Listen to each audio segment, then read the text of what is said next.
St. Joseph's Parish was organized in 1869 by Reverend Felix Orzechowski, a Polish priest, a missionary.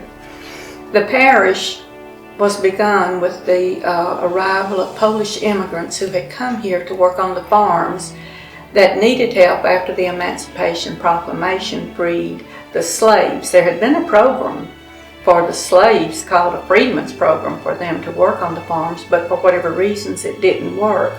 So a Polish immigrant, Meyer Levy, who had a store in the town of Waverly, proclaimed that he could go and get some immigrants, workers. So they made the Waverly Immigration Society, had contracts, and so he went to Poland and brought back about 40 families. They came and settled here, and then Father Orzechowski discovered this group of immigrants when he was making his way from Houston to the Red River, which was his route, as he did not have a church, an assigned church. But he stayed here and worked with those Polish immigrants. They did not have a church, so they had mass on various farms. The Hill Farm, Hill Plantation was one place. The Abernathy was one place, and the Cunningham Fisher Plantation was another place. So then Father Lasky came, and then in 1876, Father Lasky built the first church, which was about a third the size of this current church. He was here several years, and then there were 2 or 3 priests in between Father Lasky and Father Jaron, who came in 1892. Father Jaron built the second church because there was growing need for more room with these immigrants. New Waverly has been called the cradle of Polish settlement for Southeast Texas because of the huge numbers of Polish immigrants that came here. Some stayed here permanently, and then some went to other counties after being here for a while. The first church was moved across the street to become a school. Father Jaron was a teacher as well as a preacher. And then he was replaced in 1901 by Father Bailey. Father Bailey also, the pronunciation is, who built or had built this third and present church. It's all on the same location, same block.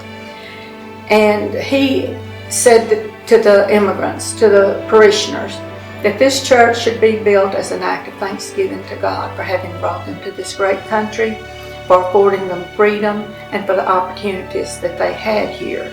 So work was begun on this church, and then that second church was moved across the street, and it became a school. Father Bailey also built himself a rectory, no big 2-story house. He was here until his death in 1921. But this beautiful church was built in Thanksgiving. It's built on a pattern of European cathedrals. It's symbolic in every way. And the church has a men's side and a women's side. Now, some people have thought that to be Polish, but it's European, but it's an early Christian tradition for men to sit on the left side, which is the speaker's right. It's the side of honor. And the women would sit on the lesser side, the side on which the epistle is read. As we know, the epistles fall under the importance of the Gospels. And on the men's side, the backs of the pews have the clips for their hats. The women's side, there are hooks for their purses. And that custom was observed by elder members of the parish up through at least the mid-1960s, maybe a little after that.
community as we celebrate a very big event of this parish for 150 years anniversary.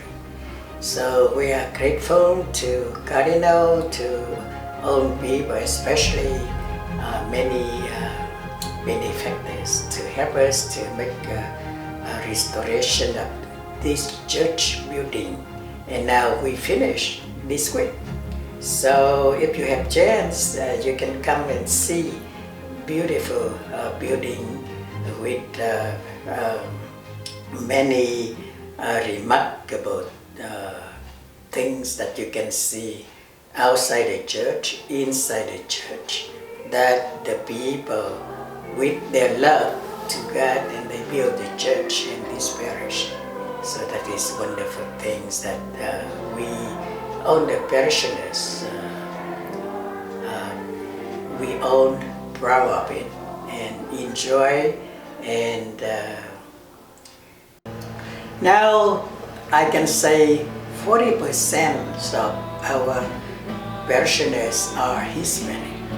You cannot imagine that. After 150 years, a lot of Mexican people to come here and worship. We have at noontime Mass on Sunday in Spanish. So we welcome them, bienvenidos. We welcome them, we ask them to join with this parish. We don't want to separate them. We don't want to make them a different community to join with our church, our community. But we try to convince them, come, join with us, be one with us in Christ. That is a message that we always invite them, encourage them, and help them to be one with us in this community.